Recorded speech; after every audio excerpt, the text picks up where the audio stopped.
আল্লাহর নবীকে জাদু করা হয়েছে। গিট মারনেওয়ালারা গিট মাইরা মাইরা জাদু করছে। কি দিয়া গিট মারছে? ওই চুল দিয়া গিট মারছে, চিরুনি দিয়া, মাথা আশ্রাইলে যে চুল হয় এই চুলের ভেতরে গিট দিয়া দিয়া নবী আলাইহিস সালাতু ওয়াস সালামকে জাদু করেছে। তো এই চিরুনিটা আছে কোথায়? অমুক কুয়ার ভেতরে এই চিরুনিটা গেড়ে রেখেছে, এটাকে তুলতে হবে। আল্লাহর রাসূল সাল্লাল্লাহু আলাইহি ওয়াসাল্লামের কাছে এই দুই সূরা একসাথে আসলো। আল্লাহর নবী আল্লাহর নির্দেশে এই চিরুনি উঠায়ে চুলের এক একটা করে গিট খুললেন এবং সূরা ফালাক ও সূরা নাসের এক একটা আয়াত পড়ে আল্লাহর রাসূল গিটগুলো খুললেন। তো জাদু আল্লাহ তাআলা নষ্ট করে দিলেন। জাদুর আসার থেকে আল্লাহ তাআলা তার বন্ধুকে হেফাজত করলেন, নবীজি সুস্থ হয়ে গেলেন। দুইটা সূরা একসাথে নাজিল হয়েছে, সূরা ফালাক, সূরা নাস। সূরা ফালাকের ভেতরে আল্লাহ তাআলা জিসমানি ক্ষতির থেকে বাঁচার জন্য আল্লাহর আশ্রয় নবীজিকে কামনা করতে বলেছেন এবং নবীজিকে বলেছেন, নবীজি আপনি বলে দেন উম্মতকে, আপনার উম্মতও যদি জিসমানি সকল ক্ষতি ও হাসাদ থেকে, হিংসা বিদ্বেষ, সকল হাইওয়ানাত, সকল প্রাণীর ক্ষতির থেকে, হিংস্র প্রাণী, দুশ্মন প্রাণী, হিংস্র মানুষ, দুশ্মন মানুষ, তাদের ক্ষতির থেকে যদি নিজের দেহকে যদি বাঁচাইতে চায় তাইলে তারা যেন সূরা ফালাক পড়ে, তারা যেন আল্লাহ পাকের আশ্রয় গ্রহণ করে। সূরা ফালাকের ভেতরে আল্লাহ তাআলা এই পথ দেখাইলেন নবীজিকে। কুল, বন্ধু আপনি বলে দেন, কুল আউযু বিরাব্বিল ফালাক, উষার রবের কসম, তা উষার রবের কাছে আশ্রয় কামনা করুন যিনি প্রভাত পয়দা করেছেন, অর্থাৎ জুলুমাত ও অন্ধকার থেকে যিনি আলোর মাধ্যমে, ফালাকের মাধ্যমে, প্রভাতের মাধ্যমে আল্লাহ তাআলা বের করে আনেন, সেই রব যিনি উষার মালিক, প্রভাতের মালিক, যিনি, তার কাছে আশ্রয় প্রার্থনা করতে বলুন। কিসের থেকে আশ্রয় প্রার্থনা করবে? সকল প্রকারের অনিষ্টতার থেকে আশ্রয় প্রার্থনা করবে। আল্লাহর কাছে বলবে, আল্লাহ আপনার সৃষ্টির ভেতরে যে সকল জিনিসে ক্ষতি আছে সকল ক্ষতির থেকে আপনি আমাকে হেফাজত করেন, আমি আপনার আশ্রয় কামনা করি। কুল আউযু বিরাব্বিল ফালাক মিন শাররি মা খালাক, যা কিছু আপনি বানাইছেন সকল সৃষ্টির ভেতরে যে জিনিসে যে ক্ষতি আছে সেই ক্ষতির থেকে আল্লাহ আপনি আমাকে হেফাজত করেন, আপনার আশ্রয় আমি কামনা করি। যেমন একই জিনিসের ভেতরে উপকারও আছে অপকারও আছে। যেমন আগুনের ভেতরে উপকারও আছে আবার অপকারও আছে।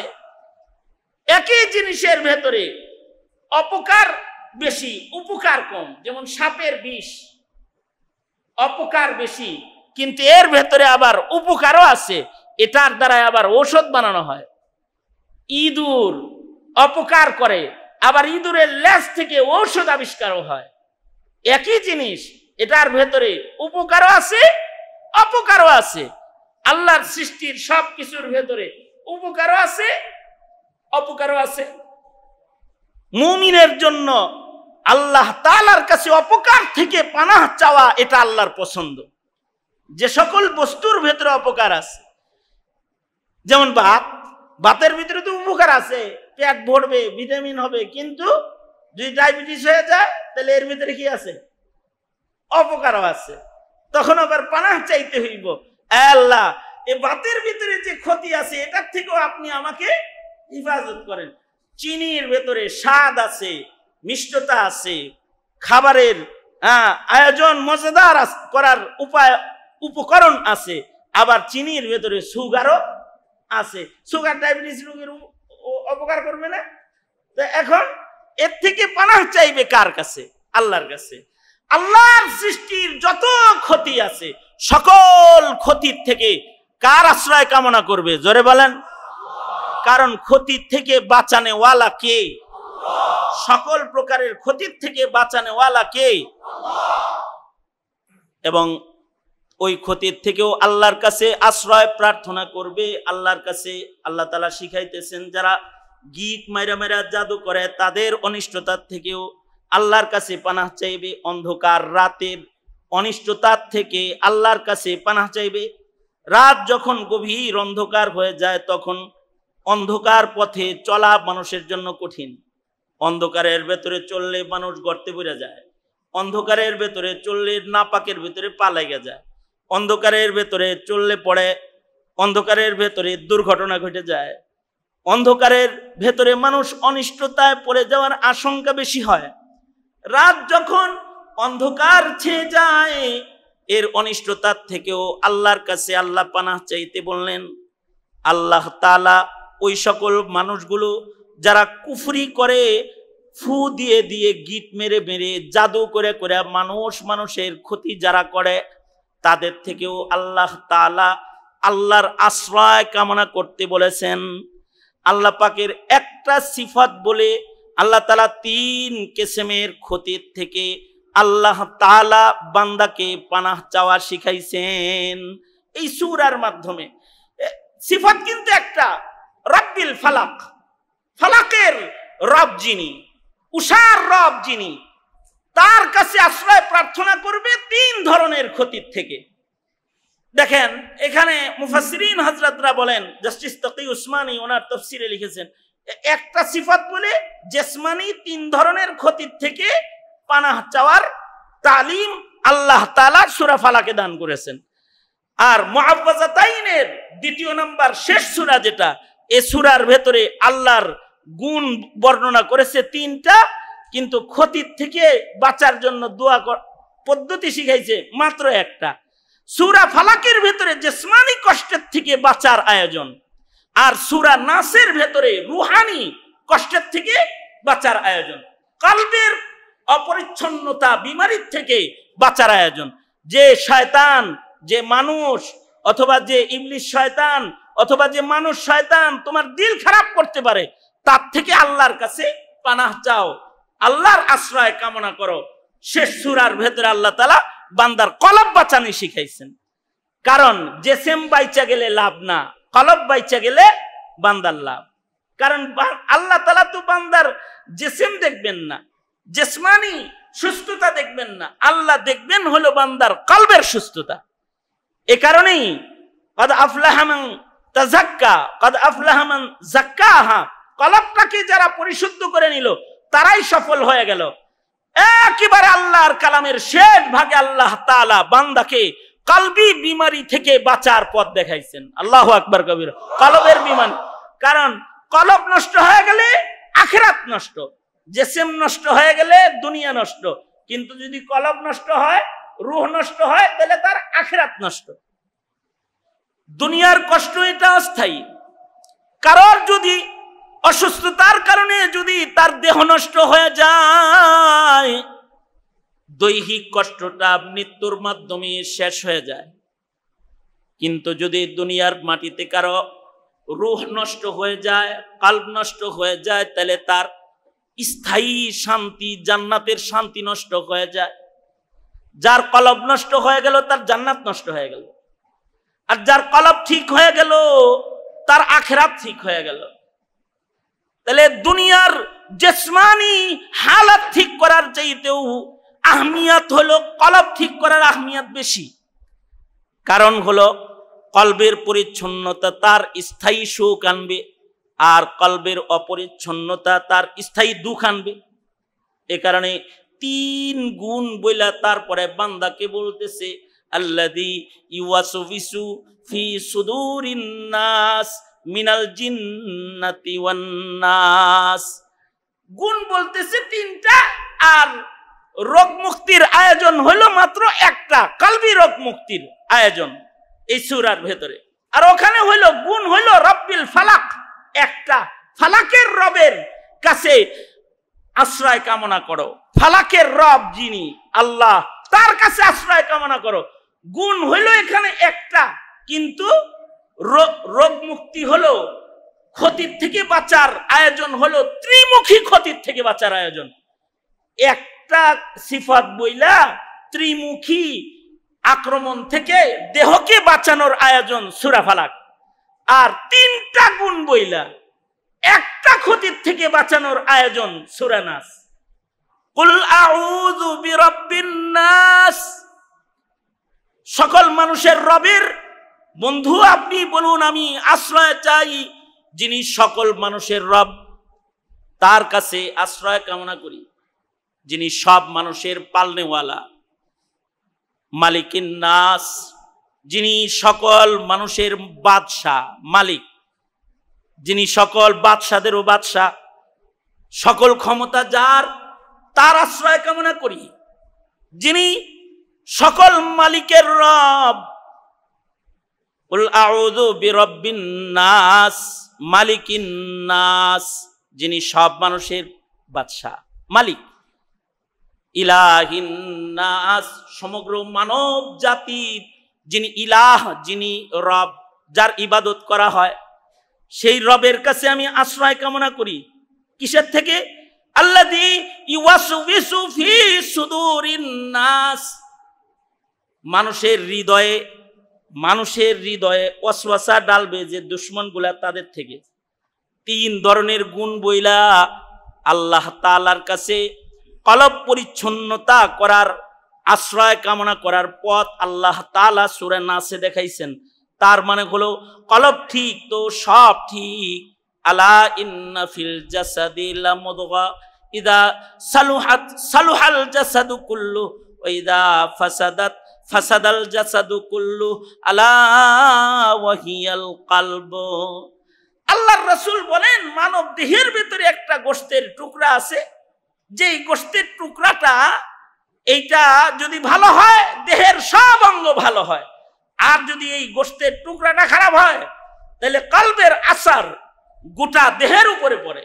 কলব ভালো তো চোখ ভালো, কলব ভালো তো কান ভালো, কলব ভালো তো দিল ভালো, তো কলব এটা ভালো তো হাত ভালো, কলব ভালো তো পা ভালো, কলব ভালো তো তার গোটা অঙ্গ প্রত্যঙ্গ সব ভালো।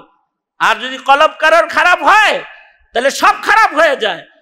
আর কারোর যদি কলব খারাপ হয় তাহলে সে নিকৃষ্ট, তাকে দোজখের আগুনে নিক্ষিপ্ত হইতে হবে।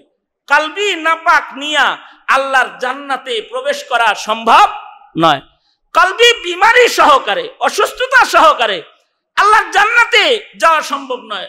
কলবের বিমারি যার আছে তাকে দোজখের আগুনে ঢুকতেই হবে তার।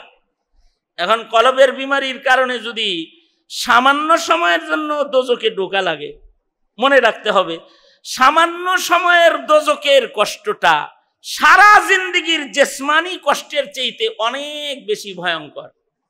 এ কারণে জিসমানি ক্ষতির থেকে বাঁচার জন্য আমল শিখাইতে এক সিফাতের বর্ণনা, কিন্তু রুহানি বিমারি থেকে বাঁচাইবার আমল শিখাইতে আল্লাহ পাকের তিন সিফাতের আলোচনা, তিনটি গুণের আলোচনা।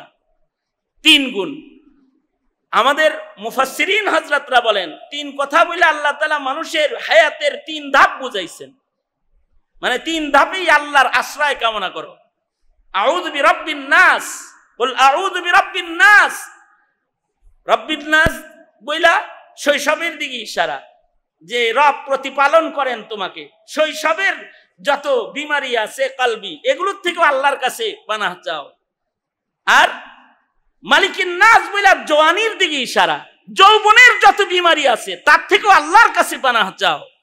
ইলাহিন নাস বইলা বুড়া হইলে মানুষ দুনিয়া ছাইরা মসজিদ মুখী, ইবাদত মুখী হয়, আল্লাহ মুখী হয়। ইলাহিন নাস বইলা বার্ধক্যের জীবনে কলবি বিমারির থেকে বাঁচার জন্য আল্লাহ পাকের এই সিফাতের আলোচনা। তার মানে হলো গোটা জিন্দেগিটাই যদি কেউ রোগমুক্ত চলতে চায়, কলবকে পরিচ্ছন্ন রাখতে চায়, তাহলে আল্লাহর আশ্রয় কামনা করতে হবে। কার আশ্রয়? জোরে বলেন। রবের আশ্রয় ছাড়া রোগমুক্ত চলাফেরা করা সম্ভব নয়, আল্লাহর আশ্রয় লাগবে। তবে কলবি রোগটা এটা ভয়ঙ্কর, জিসমানি রোগের চেয়েতেও অনেক বেশি ভয়ঙ্কর। জিসমানি রোগের সারা জিন্দেগির কষ্ট, কলবি রোগের সামান্য সময়ের কষ্টের সাথে এটাকে মিলানো সম্ভব না। অর্থাৎ দোজখে যদি কারোর 1 সেকেন্ড থাকতে হয়, মনে করেন কলবি রোগের কারণে দোজখে গেছে 1 সেকেন্ডের জন্য, আর জিসমানি বিমারির কারণে কষ্ট করছে 60 বছর।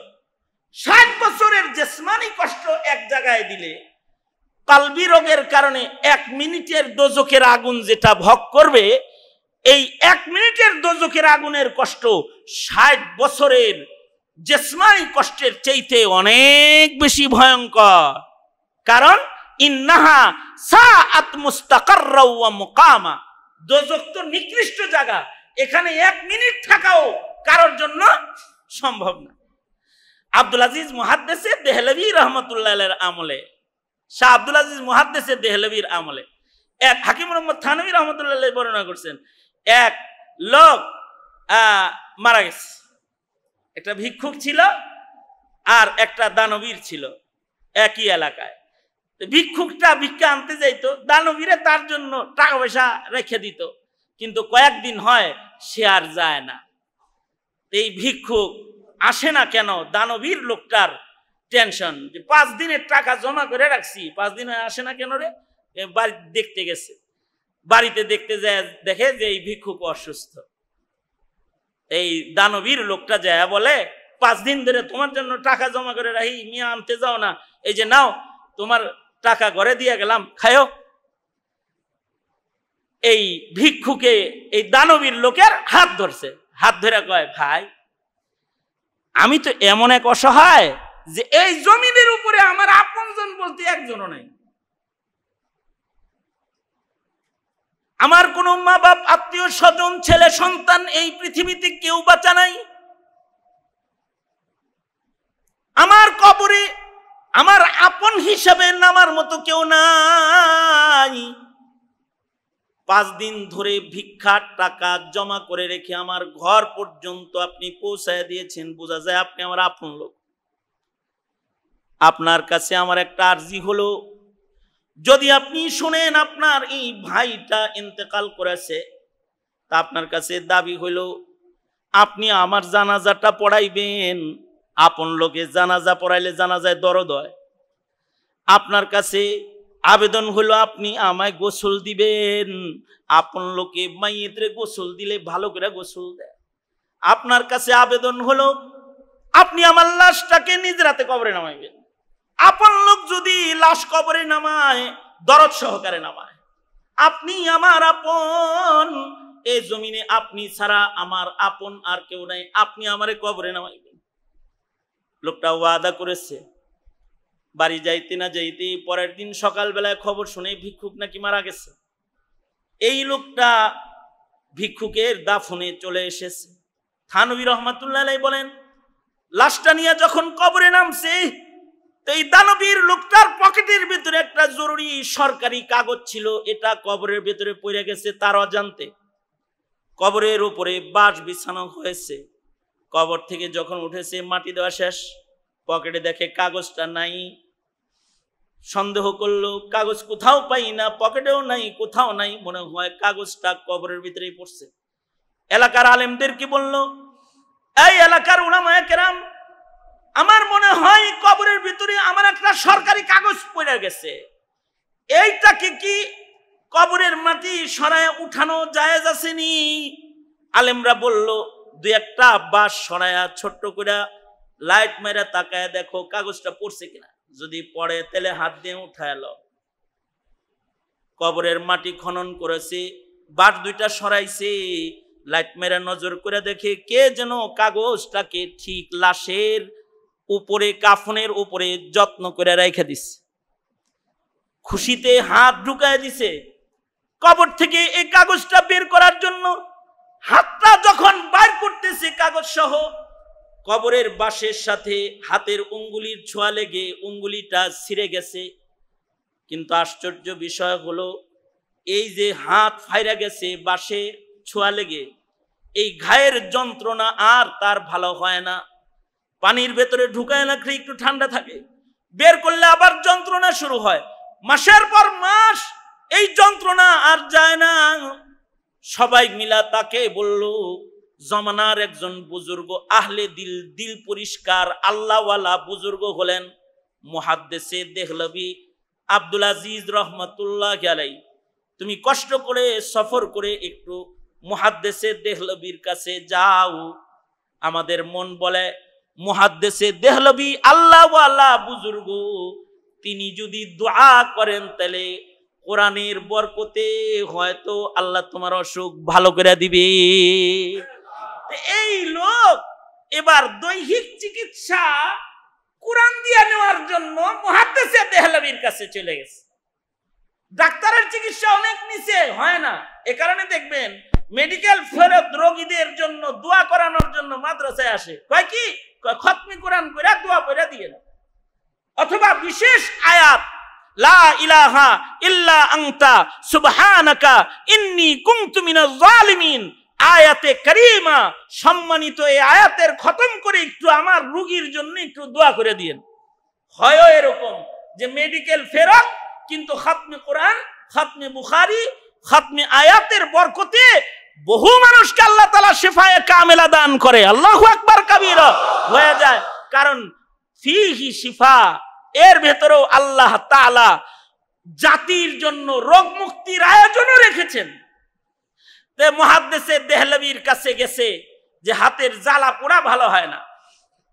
মুহাদ্দিস দেহলভীর কাছে লম্বা সফর করে লোকটা গেছে, পায়দল হাইটা যা বলে মুহাদ্দিস দেহলভী এই যে এই জায়গার ঘাট এটা ভালো হইতেছে না, একটু কোরআন পড়ে ফু দিয়ে দেন, আপনি একটু দোয়া করে দেন। আমার মন বলে আপনি দোয়া করলে ভালো হবে। মুহাদ্দিস দেহলভী বলে তোমার এই ঘাটটা কেমনে হইছে? কয়টা কবরের বাঁশের আঁচল লেগেছে। আমি একটা মাইয়িতরে কবরে নামাইছিলাম, আমার একটা জরুরি কাগজ কবরে পড়ে গেছিল, উঠাইতে যাইয়া আমার হাতের ভেতরে আঁচল লেগেছে। মুহাদ্দিস দেহলভী বলে তোমরা কবর খনন করার পূর্বে হয়তো ওই মাইয়িতের কবরের মধ্যে জাহান্নামের আযাবের অংশ হইতেছিল। এই কবরের ভেতরে যে আযাবটা হইতেছিল, এই আযাবের একটা আসর বাঁশে লেগেছে, আর বাঁশের সাথে তোমার হাত লেগে কবরের আযাবের দোজকের আসরটা তোমার হাতে লেগেছে।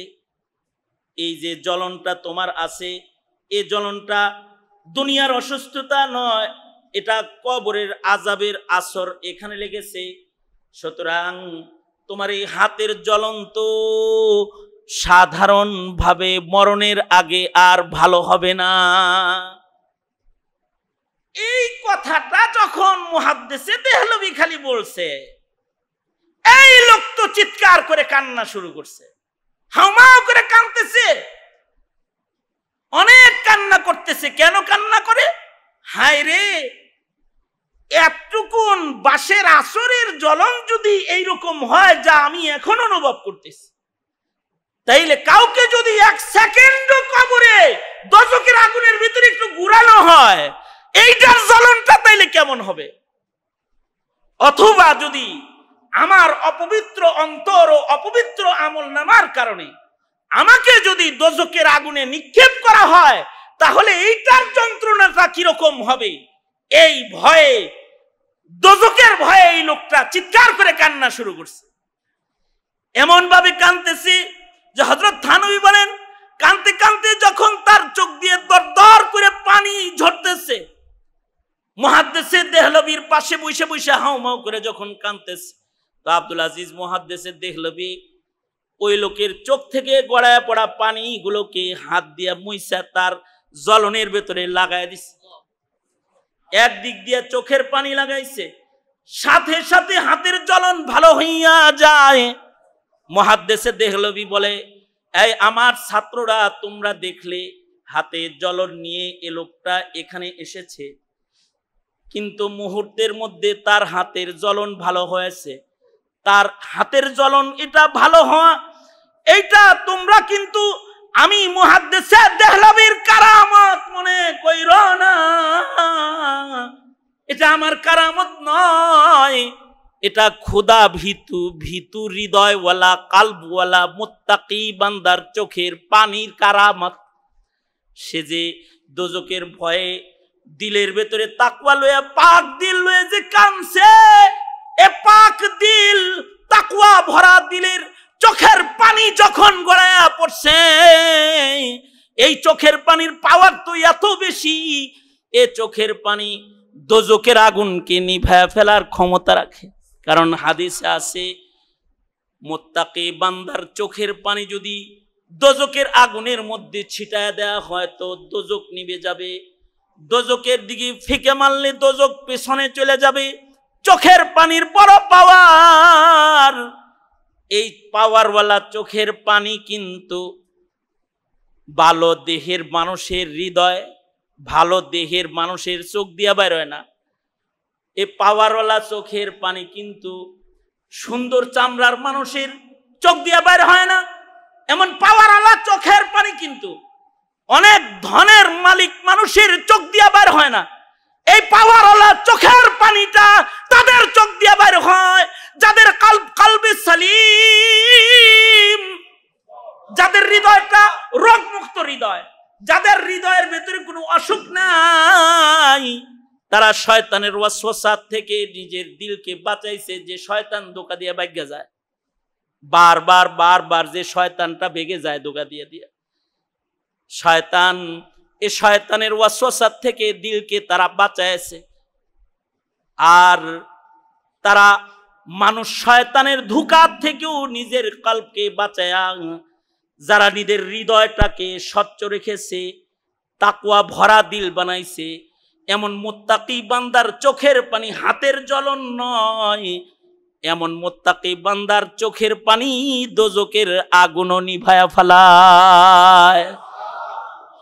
কলবে সালিম হইতে হবে, সুন্দর দিলওয়ালা মানুষ হইতে হবে। আর এই সুন্দর দিল বানাইতে শুধু নিজের চেষ্টা না, শয়তানও, জিন শয়তানও, মানুষ শয়তানের সকল অপচেষ্টার থেকে কলবে সালিম করার মেহনতে যে সূরার আশ্রয়ে, আল্লাহর আশ্রয় কামনা করতে হয়, সেই সূরাটাই হলো সূরা নাস। এই সূরা নাসের মাধ্যমে মানুষ শয়তান ও জিন শয়তানের আক্রমণ থেকে, রুহানি বিমারি থেকে বাঁচার জন্য মানুষ আল্লাহর আশ্রয় কামনা করবে। এই কারণেই এই কোরআনে কারীমের শেষ ভাগের এই সূরাগুলো, সূরা ইখলাস, সূরা ফালাক, সূরা নাস, এগুলো অধিক পঠিত সূরা, যা প্রতি নামাজের পরেই আমল করা হয়। প্রতি নামাজের পরে একবার সূরা ইখলাস, একবার সূরা ফালাক, একবার সূরা নাস, অনিষ্টতার থেকে বাঁচার জন্য। ফজরের নামাজের পরে 3 বার সূরা ইখলাস, 3 বার সূরা ফালাক, 3 বার সূরা নাস। মাগরিবের নামাজের পরে 3 বার সূরা ইখলাস, 3 বার সূরা ফালাক, 3 বার সূরা নাস। যদি কেউ পড়ে তো তার দিনটা নিরাপদ হয়ে যাবে, যদি সন্ধ্যায় পড়ে তো রাতটা নিরাপদ হয়ে যাবে। আল্লাহু আকবার কাবীরা, রাত নিরাপদ হয়ে যাবে। কারণ এর ভেতরে রাতের অনিষ্টতার থেকে বাঁচার দোয়াও আছে, দুশমনের অনিষ্টতার থেকে বাঁচার দোয়াও আছে, ধোঁকা দিয়ে বারবার ভেঙে যাওয়া শয়তানের ধোঁকার থেকে বাঁচার আয়োজনও এই সূরার ভেতরে আছে। আল্লাহর রাসূল সাল্লাল্লাহু আলাইহি ওয়াসাল্লামের উপরে একসাথে এই মুআউযাতাইন এটা নাজিল হয়ে গেল। আল্লাহর রাসূল সাল্লাল্লাহু আলাইহি ওয়াসাল্লাম একটা একটা করে গিট খুললেন আর একটা একটা করে আয়াত পড়লেন, নবীজি সুস্থ হয়ে গেলেন। আপনারা বাচ্চাদেরকে, বাচ্চারা যদি কান্নাকাটি করে তাহলে বুজুর্গরা কয় সূরা ফালাক নাস পড়ে ফু দিও। আপনারা যে আমাদের কাছে আপনাদের বাচ্চা কাচ্চা লয়ে যান যে কান দেখালি, ওই যে কুল আউযু বিরাব্বিন নাস, শৈশবের যন্ত্রণা থেকে বাঁচার আয়োজনের জন্য এই সিফতের আলোচনা আছে। আমরা করি কি, সূরা ফাতিহা, সূরা ফালাক, সূরা নাস পড়া তেলে পানিতে ফু দিয়া দিই। এটা ব্যবহার করে কয় হুজুর খুব ভালো, ওই তেলটা ফুরায় গেছে গা, কয়দিন ভালো ছিল, এখন আবার যন্ত্রণা শুরু হয়েছে, আবার ফু দিয়ে দেন। আবার ফুজে দিছে। হুজুর কি আসমান থেকে অন্য কোনো ওষুধ নাজিল করছে নাকি? এই পুরান জিনিস দিয়েই ফু দিছে। তাহলে এর চাইতে ভালো হলো নিজের ছেলে মেয়েরে কমাস কম এই সূরাগুলার তিলাওয়াত, বিশুদ্ধ তিলাওয়াত শিখায় দেন। সে নিজেই নিজে প্রতি নামাজের পরে পরে আমল করতে পারবে, সকালে আমল করতে পারবে, সন্ধ্যায় আমল করতে পারবে। কোরআনে কারীম তো আল্লাহ তাআলা আমাদেরকে আমল করার জন্যই দান করেছেন। সুতরাং আল্লাহর কালামের প্রতি যত্নশীল হওয়া, কারণ এই কোরআনের হক আদায়ের মাধ্যমে হয়তো আমাদের সম্মান বাড়বে, অথবা কোরআনের আমানতের হিফাজতের খেলাফ কাজের কারণে কোরআন আমাদের বিপক্ষে কিন্তু আল্লাহর আদালতে সাক্ষী দিবে। শেখুল হাদিস আব্দুল কাদের সাহেবের জিন্দেগীর একটা মেহনত হলো এই কোরআনে কারীম নিয়া যে তিনি সূরা ফাতিহা থেকে শুরু করে সূরা নাস পর্যন্ত আল্লাহর কালামের প্রতিটি আয়াত পড়ে পড়ে আল্লাহর বান্দাদেরকে শোনাইছেন এবং এর তরজমা শোনাইছেন, তাফসীর শোনাইছেন, ব্যাখ্যা বিশ্লেষণ শোনাইছেন। আজকে হলো এই বিশাল জীবনের একটা বড় কাজের দোয়া। এই দোয়ায় আল্লাহ আমাদের শামিল করেছেন। আসুন আমরা সবাই দোয়া করি আল্লাহ তাআলা ওনার এই মেহনতটাকে যেন কবুল করে নেয়, বলেন আমিন। এবং ওনার এই মেহনতের বরকতে ময়দানে মাহশারে যেন আল্লাহ তাআলা ওনাকে কোরআনে কারীমের শাফাত নসিব করে। যারা ওনার কাছ থেকে কোরআন শুনেছে, এই শোনার বদলায় যেন আল্লাহ তাদের কলবি বিমারিগুলোকে দূর করে দেয়। দুনিয়া ও আখিরাতের হার কিসমের বারাকা দিয়া আল্লাহ তাআলা যেন আমাদেরকে মালামাল করে দেয়। এই অনুষ্ঠানটাকেও যেন আল্লাহ তাআলা কবুল আর মঞ্জুর করে নেয়। আল্লাহ তাআলা আমাদের সকলকে জিসমানি রুহানি বিমারি থেকে বাঁচতে মুআওয়াযাতাইনের আমলকে নিজের জীবনের 5 ওয়াক্ত নামাজের শেষের আমল বানাইবার তৌফিক আল্লাহ আমাদের দান করুন, আমিন বলেন আমিন। অনেক উলামা হযরতরা আসছেন, অনেক লম্বা সময় অপেক্ষা করছেন। আমি কিছু কথা আপনাদের সামনে অল্প করে বললাম। যা বলেছি এর থেকে আল্লাহ তাআলা আমাদেরকে কলবে সালিম দান করেন, সুস্থ বদন দান করেন, সুস্থ দেহ দান করেন, সুস্থ কলব দান করেন এবং আমাদেরকে আল্লাহ তাআলা আখিরাতের জিন্দেগি যেন আরামের আয়েশের জান্নাতি জিন্দেগিটা যেন আমাদেরকে আল্লাহ তাআলা দান করেন। এই কামনা রইল।